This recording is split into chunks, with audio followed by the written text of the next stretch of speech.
Yeah, just Thanks, Tim Ramskill from Credit Suisse. Two pub-related questions, if that's okay. The first is your reference to the 40 basis points of margin improvement at the contribution level.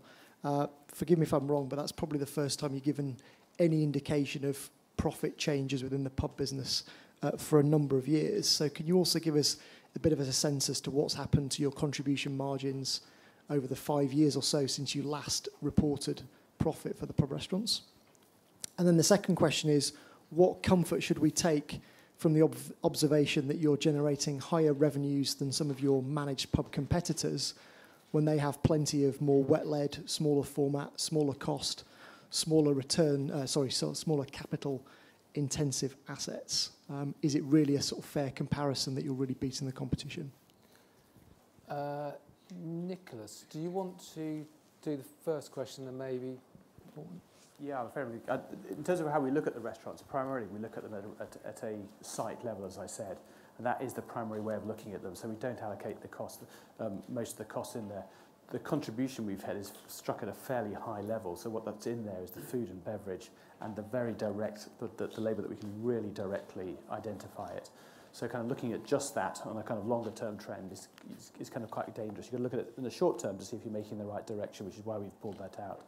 And what Paul went on to say is then we've reinvested those margins back into some of the management team overall. But it's just when Whitbread reported restaurants separately, whatever it was, 5 or 6 years ago, we then had a very large number of standalone, dedicated restaurants which were subsequently sold. The joint site restaurants that we then had, the financials were modelled. And modelled means there was a huge amount of estimation in terms of what the profitability was, because back then there was even more shared costs than we have now. The purpose of the comparison wasn't to say one's better than the other. It was just to really put on the front foot that we've got a lot of customers who enjoy our current 3 brands. They spend a lot of money with us, and our actual sites, on an average site basis, you can see that our sales are growing. We've got more customers coming in, and we should just be proud about that sales line. It wasn't necessarily about comparing to the competitors, but it's quite interesting. I don't think we've really shown in the past exactly what our restaurant business is made up of, and that's really the idea behind it. This question down here. Sorry, I've got the mic. You've got the microphone. That gives you the power. Yeah. Sorry, Jeff Collier from Deutsche. A couple of questions.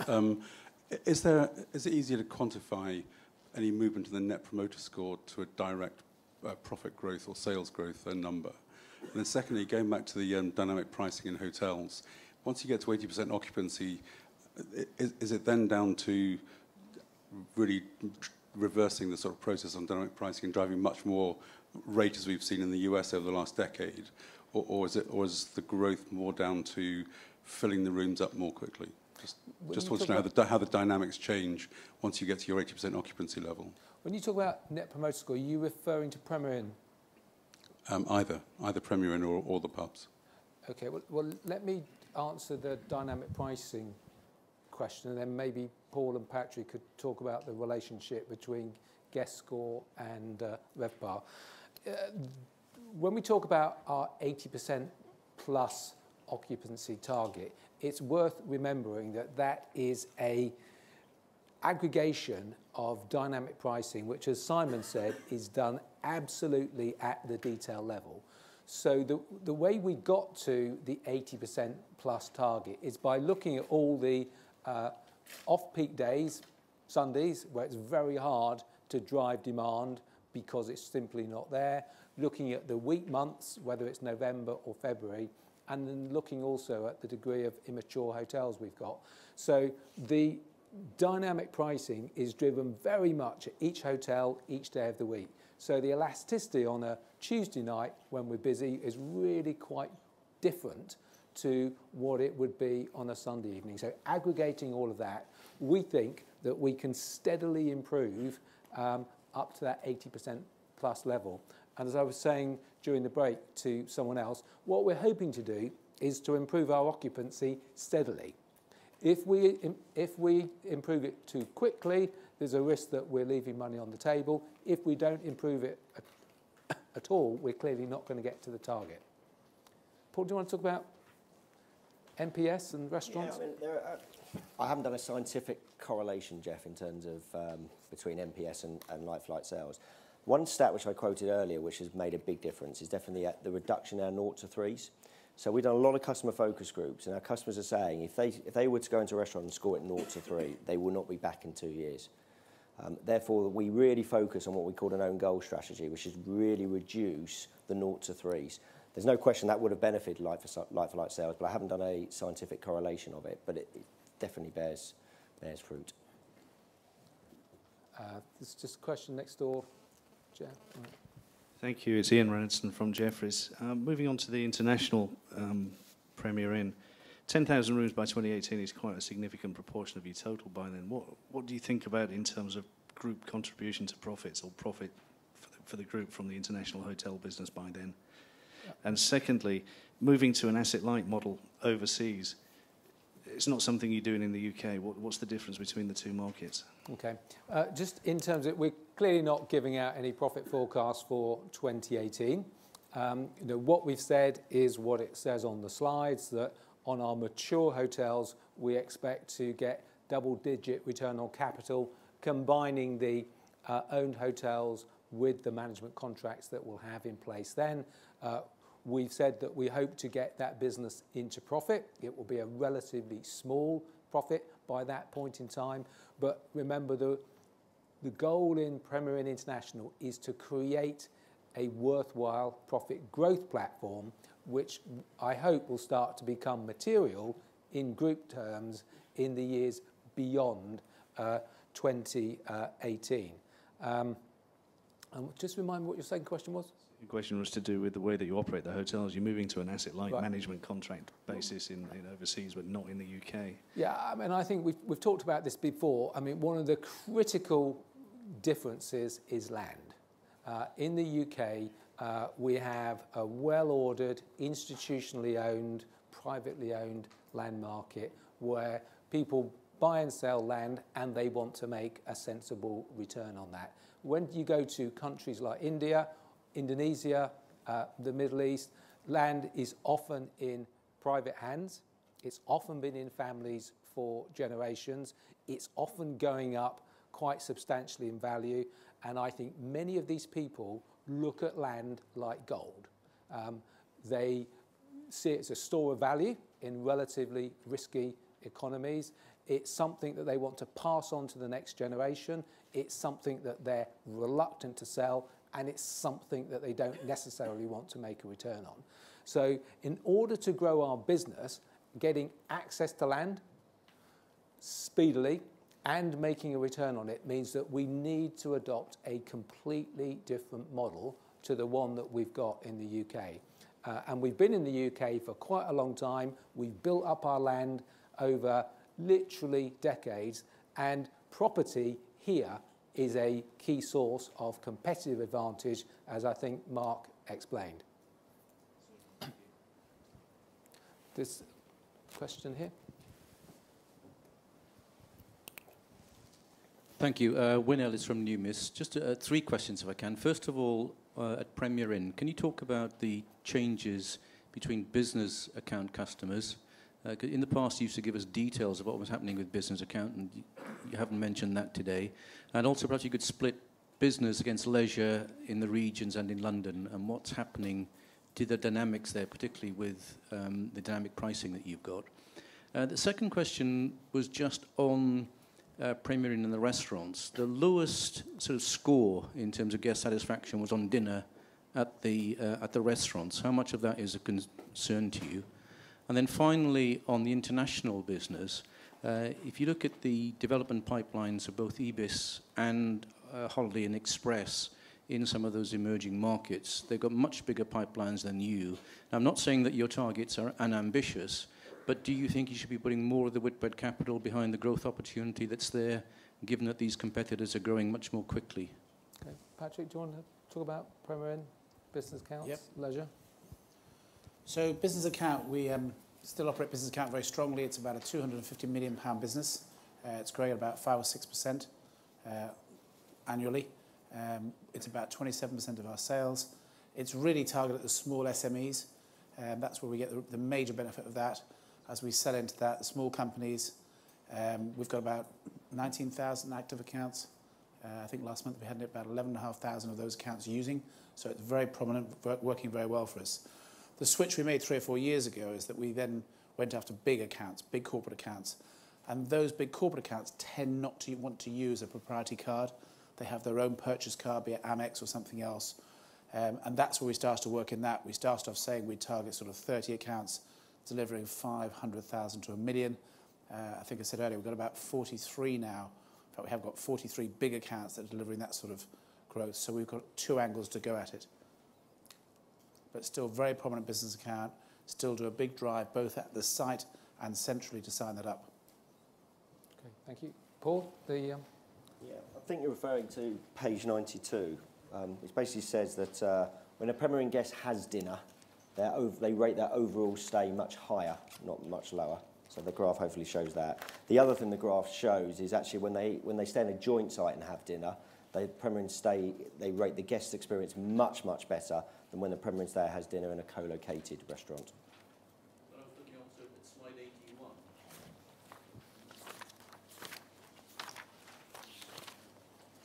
Which would suggest that the worst aspect of the stay is the dinner. John. 81 is measuring a different thing. Yeah. This is our audit, our brand audit check. It's not guest satisfaction. Just before Paul says something about the development pipeline, I would just say, with Premier International, as I said right at the beginning, it's a relatively young business. We chose to change the way that we were going to market probably 2 years ago. I think we originally began thinking that we could go to places like India with the same model that we've got in the UK, and we've moved to this capital right, which means increasingly capital light approach. Now, I think we've made tremendous progress in a relatively short period of time. Paul, you're out there trying to win these contracts, and would you like to add anything? Yeah, I think if you actually look at the history of Accor and expanding with Ibis, they've actually been at it quite some time. And if you look at that expansion over their time frame, you'd actually see that it isn't significant. Now, that's really speaking to the fact that they have a number of brands, so their interest is very divided. If you look at IHG, similarly, a number of hotels as well. And a big part of that is the evolution of the markets over the last couple of decades. So what typically happens in emerging markets is you'll see 5-star hotels go in, then 4-star hotels go in, and then 3-star. And you're just seeing that now as our 2 key competitors enter the market. We're coming in at a very good time and single-focused on the mid-market sector. So as Andy rightly says, I think we have, without presence, we have signed a number of deals and MOUs where we have no hotels. So I actually think we actually think by that concentration we're going to really achieve some pace. Okay, and Jamie down here on the front row. Thanks, Jamie Rollo. Just some questions on your OTA distribution system, please. What percentage of room nights at Premier Inn go through the OTAs? How might that change as you increase your London and therefore your leisure exposure? And would there be any impact on margin for the group, or is it quite material if that percentage goes up? Well, the OTA that we work through is Booking.com. And if I remember correctly, Simon, that currently represents about 8 to 9% of our bookings. That percentage has increased slightly in recent times. And in terms of the percentage of, for example, our London bookings that come through Booking.com, is it significantly different from the rest of the UK? It is higher, but I don't know the precise number. It is slightly higher. And we do pay a commission to Booking.com. So our preference by a long way is to grow direct to website. And as Mark was talking about, that's really all about money that we're spending on TV advertising to drive the brand, backed up by everything we're doing around online marketing, pay-per-click, SEO, and all of that good stuff, because building that direct to website bookings is really quite an important strategic goal. Does Vicky down here? No. Thanks. Hi, it's Vicky Lee from Barclays again. Just a quick one in terms of the outperformance for RevPAR. So I think a few years back you talked about a potential 1 to 2% outperformance from dynamic pricing and digital and everything else. Clearly this year we've got your biggest competitor coming back a little bit. As you look out medium term, what do you think is sort of potential as you pull these levers to outperform the market? Gosh, it'd be interesting whether you think the same as I do, Simon, since you have to deliver it. Thanks, Andy. I think in the medium term, I think we would hold with those numbers. I think a combination of the revenue management actions, the digital actions, and the product investment should lead to sustained outperformance. Short term, clearly our number one competitor is annualising some very soft comparables, so that will create a bit of noise in those numbers. But in the medium term, we definitely see the outperformance. Down here in the front row.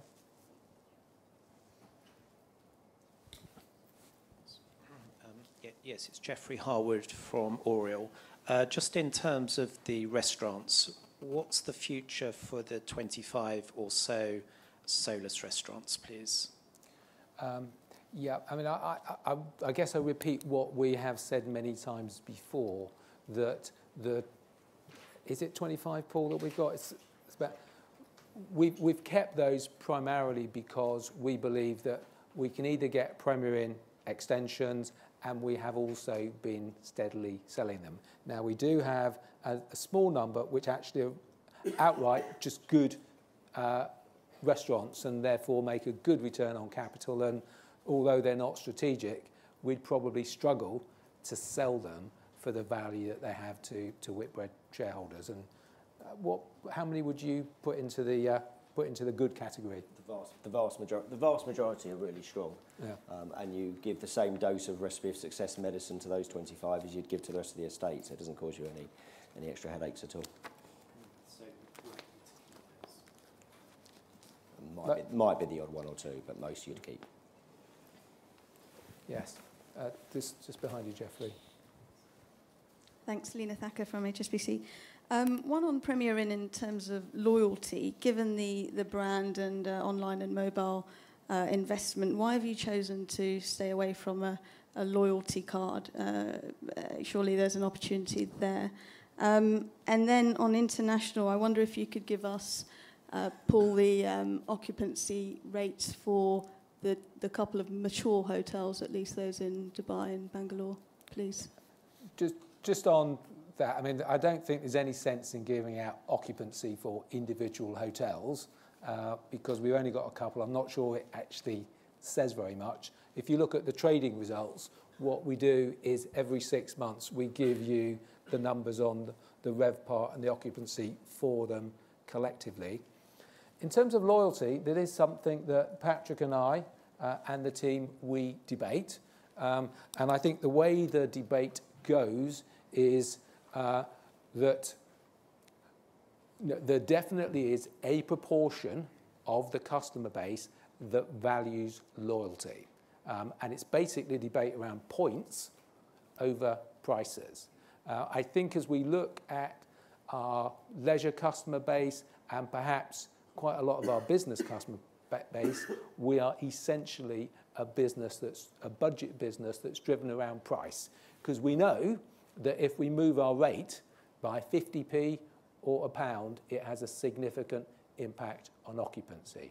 Now, there is a proportion of our customer base that values points over prices.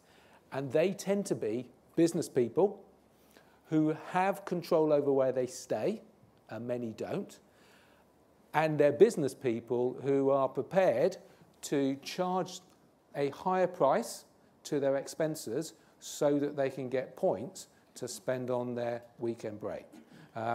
Now, we've looked at that proportion of our customer base. We estimate there's a proportion. At the moment, we don't think it's big enough to justify a loyalty card, which would be right across the whole customer base. And as soon as one starts to do that, one gets into cross-subsidisation between the customers who value points and those that really want keen prices.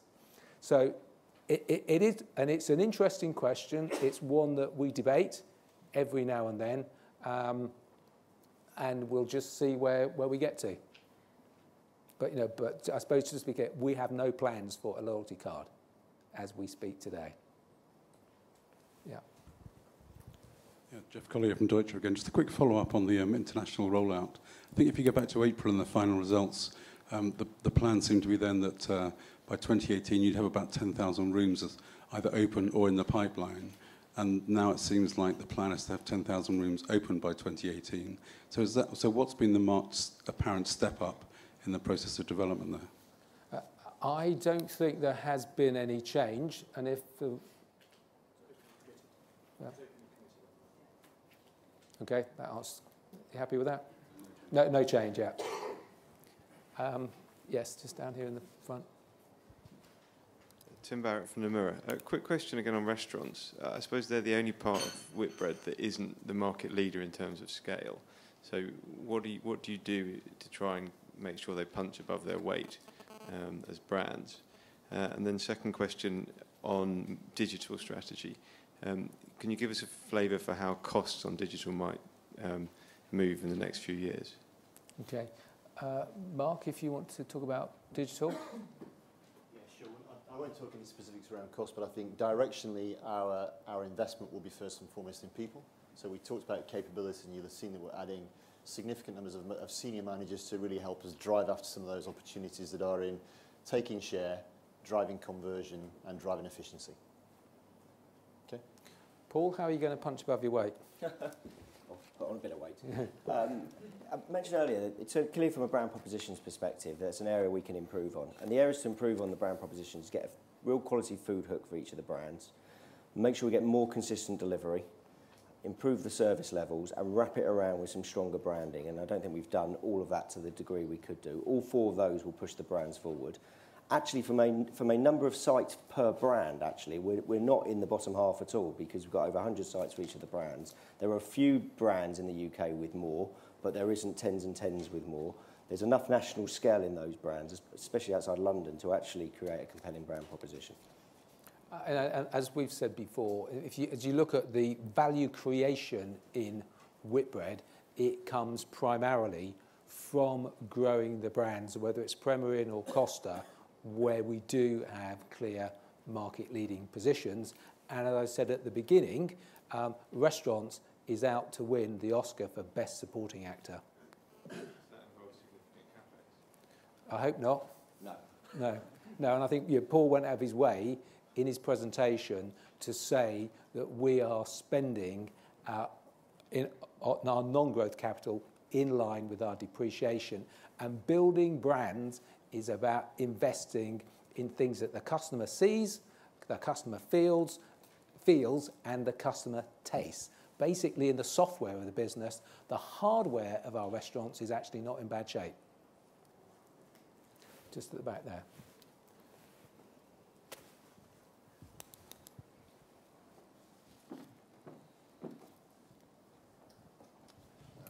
Nigel Parson from Dryburgh Research. In the international business, can you give us a shape of the sort of the management contracts that you're signing in terms of duration and so on? And are you having to compete on sort of concessions to terms to win the actual contracts? So are you putting in performance guarantees or giving away something, or is the market just growing quick enough that you're okay in that respect? It's mostly the latter. The sort of management contracts that we're signing are very much the norm that you would hear from someone like Ibis or Holiday Inn Express. There's another just in. So the one next door.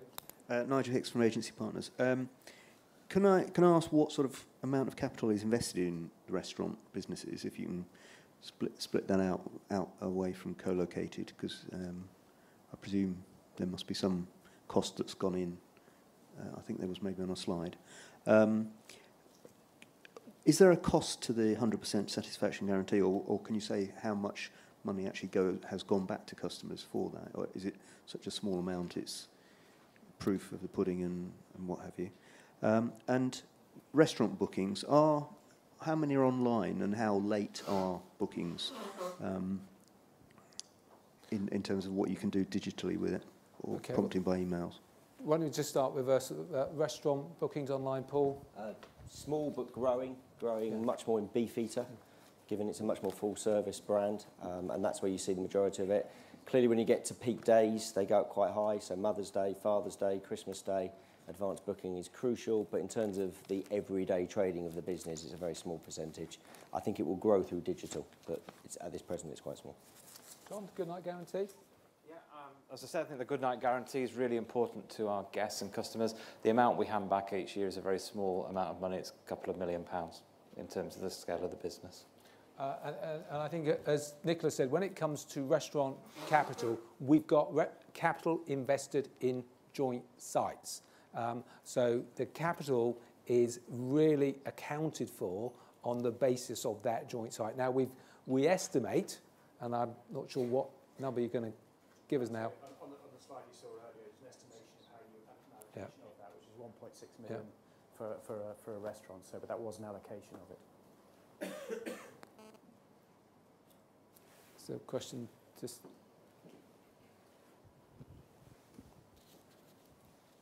Afternoon, it's Simon French at Panmure Gordon.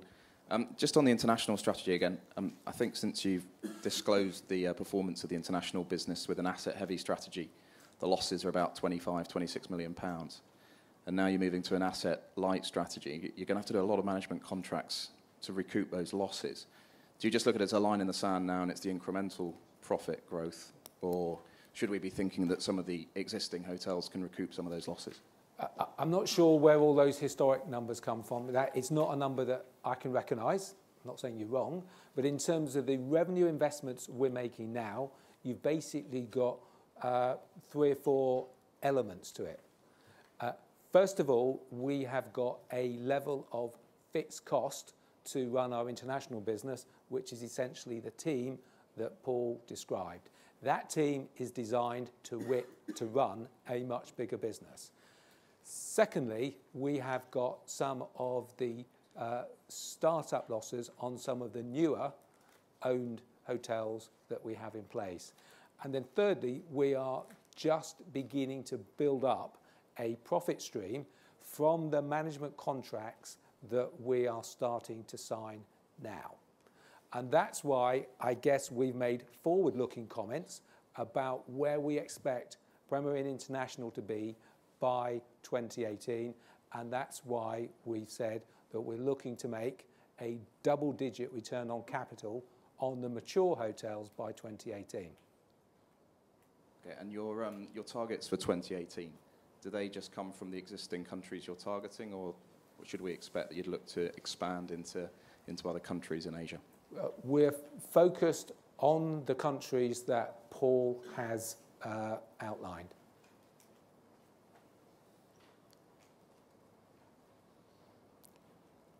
Okay, any more questions? There's just one at the back there. It's Jared Castle from UBS. I probably know the answer, but anything to say on the potential for any international acquisitions? Is that just a no, straight out? Our general approach on acquisitions has been to be very, very careful about them. I know acquisitions have a habit of destroying value. So the acquisitions that we've done to date have been what I would call sort of platform acquisitions. There have been things to give us an entry point or a start point, really a platform for future organic growth. As we've looked around the international marketplace, and we have looked at a number of businesses, there's been nothing that really kind of looks terribly attractive. And that's essentially because, A, the list is not very long. Many of the companies out there have got quite different products, hotels, to the ones that we've got. Many of them have got issues with their business model, baggage that comes with it. So never say never, but we believe we'll deliver the best value through organic growth.